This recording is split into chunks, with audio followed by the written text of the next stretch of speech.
क्या आपको ऐसा लगता है कि आप अपना सारा टाइम बेड पर ही बिता देते हो, बस लेटे रहते हो बिना कुछ भी किए? आर यू समवन जो जल्दी थक जाते हो और फिर आपको कुछ करने का मन नहीं करता?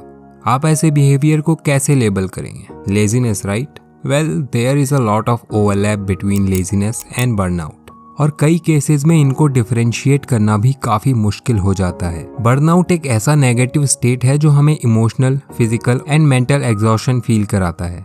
बर्नआउट होने की वजह है excessive stress and the inability to cope with it. 2010 में WHO द्वारा किए गए एक सर्वे की रिपोर्ट में ये बात सामने आई है कि इंडिया के टोटल एडल्ट्स में से 75% लोग इसके सिम्टम्स फेस कर रहे हैं, जिनमें से 40% केसेस ज़्यादा सीवियर हैं। तो इसीलिए ज़रूरी हो जाता है कि हम इसके नेचर के बारे में और अच्छे से जान पाएं। दैट्स वाई आज के वीडियो में हम बात करेंगे 6 ऐसे साइंस जो बताते हैं कि आप बर्नआउट फील कर रहे हैं, लेजीनेस नहीं। Number 1, if you are disconnected from everything. क्या आप ऐसा फील करते हो कि आपका हर दिन ऑटो पायलट मोड पे चल रहा है, या फिर आपको ऐसा फील हो रहा है कि आप खुद ही से दूर भाग रहे हो? अगर आप बर्नआउट फील कर रहे हो, then one of the thing you might be experiencing but don't quite realise is depersonalisation. और जो लोग डीपर्सनलाइजेशन एक्सपीरियंस करते हैं वो मोस्टली वो होते हैं जो किसी ट्रॉमा से सफ़र कर रहे हों। रिपोर्ट्स शोज दैट ऐसे में लोग एक नमनेस फील करने लगते हैं। इट्स जस्ट लाइक वो दुनिया को बाहर से देख रहे हों। They don't feel like themselves anymore, और उनको कुछ करने का मन नहीं करता बिकॉज वो ओवरवेलमिंग और हेल्पलेसनेस फील करने लगते हैं, और उनको लगता है कि उनकी लाइफ का कंट्रोल उनके हाथों से छूटा जा रहा है। Number 2, you use to be motivated. Laziness एक कैरेक्टर स्टेट है जो कि टाइम के साथ बना रहता है। एक लेजी इंसान कभी एग्जॉस्टेड फील नहीं करेगा जब भी वो कुछ ना कर अपना टाइम वेस्ट कर रहा हो। बट अगर आप पहले से ऐसे नहीं थे और हमेशा सेल्फ मोटिवेटेड फील करते थे एंड रिसेंटली ही आप एग्जॉस्टेड और अनमोटिवेटेड फील कर रहे हो, then it's more likely that आप बर्नआउट फील कर रहे हैं, लेजीनेस नहीं। Number 3, you use to be passionate.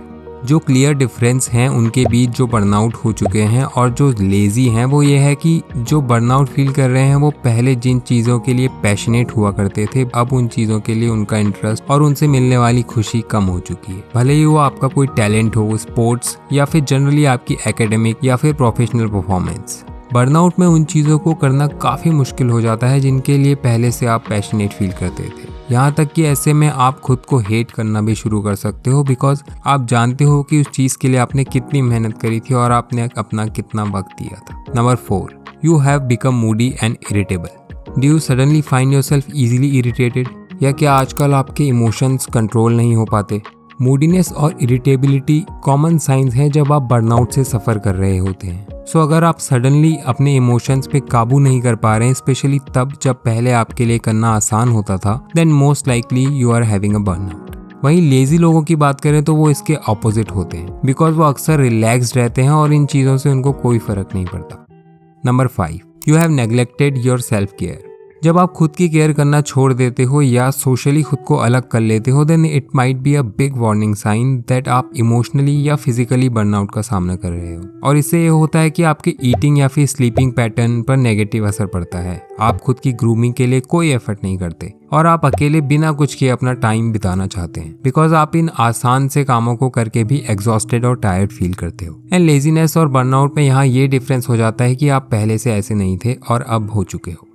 Number 6, these changes happened gradually. Most importantly, something you should know about the burnout is that ये हमेशा अलग अलग स्टेजेस में डेवलप होता है। सो हमने जिन भी पॉइंट्स के बारे में जाना है, लाइक इंटरेस्ट और मोटिवेशन कम हो जाना, आसपास से खुद को डिटैच फील करना, खुद को नेग्लेक्ट करना और सोशली विड्रॉ कर लेना, ये सब ओवरनाइट नहीं हो जाता।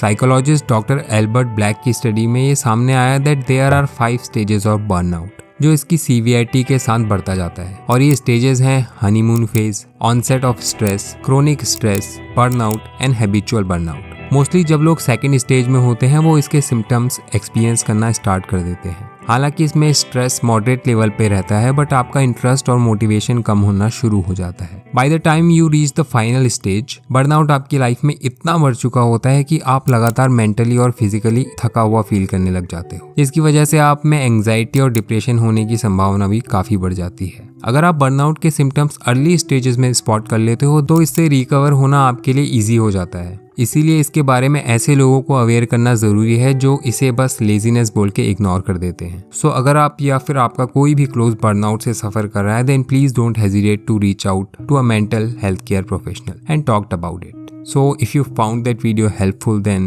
be sure to hit the like button. I'll see you in the next video, guys. Take care.